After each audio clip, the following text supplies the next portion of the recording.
over his shoulder, but I'm sure you did. What's it like to put that in the mail or email that off and kind of twist your fingers together? Well, I do. Fortunately, I have beta readers who are the first people who read my manuscripts after I'm done. That's my husband, my mother, and my sister. So, and they're great. They're fair but tough. And then my agent reads it. So, my agent, took me on because he loved how I write. So he usually has ideas for changes and suggestions and everything, but he's pretty much a fan, so it's not so nerve-wracking. What is nerve-wracking is when he sends it out for on submission to editors. And that's just now that I have a book coming out, and I actually received the hardcover the other day, it's real. But when I think back on it, I just think, it just seems like it's impossible. It's an impossibility that an editor loved it so much. That I gave birth to this, huh? Yeah, I almost look at it and and plus the fact that it's scholastic is huge for me because J.K. Rowling is scholastic and so is Suzanne Collins and so I look at my book and it has a scholastic logo on it, below my name, and it just doesn't feel real to me at all. Interesting.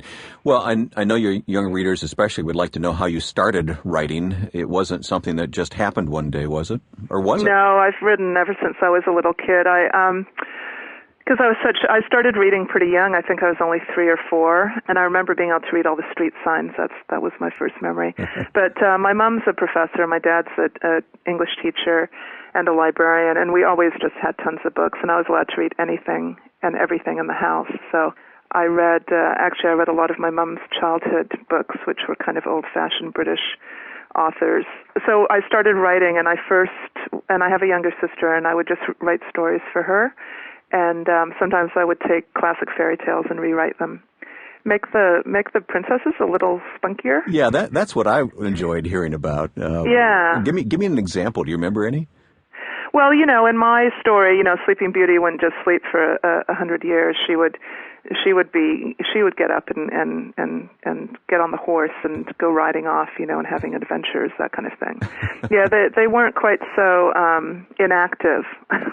My princesses, they were more pretty heroic, feisty. huh? Yeah. I always hated, I guess, the princesses kind of sitting around waiting for the prince to come and rescue them, and I always wanted them to get up and do something and take matters into their own hands, and I always wanted them to have adventures as well. So I think that's why I wanted to write a book with a girl who has adventures. Mm-hmm. And you have children yourself now, right? I do. I have a daughter and a son, and actually my daughter is a huge inspiration for my heroine in the book. She's only 4, but she is so strong-willed and so adventurous and fearless, and I dedicated the book to her and my mother and my grandmother, actually, who are all really strong women. Well, I promise we will talk about Ashes, but we're not done with this is your life portion of our conversation, because I want you to tell me about being a boxer. Oh, yeah. Everybody wants to know that, right? Yeah. Well, I met some boxers through my record label, and I was looking for some kind of outlet for all the stress I was under running a business.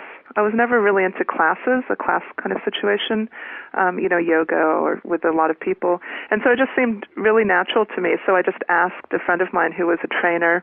He had been a middleweight champion when he was a little bit younger. So he just started training me, and I would train. He could only train me at 3:00 in the morning. So for about 3 years, I met him 2 or 3 times a week at 3:00 in the morning, and I just would train with him at my office. We had the record label in a big warehouse, and we would just train there. It was empty at 3:00 in the morning, and the floors were concrete, and the punches would echo. And it's kind of what the movie looks like, doesn't it? The movie about boxing is in this warehouse with sparse surroundings and 3:00 in the morning. And yeah.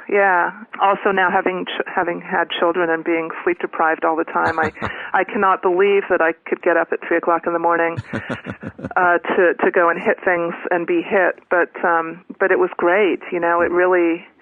It gave me a lot of. I was always pretty confident, but it gave me even more confidence. And I used to wish that someone would pick a fight with me or something, but that never.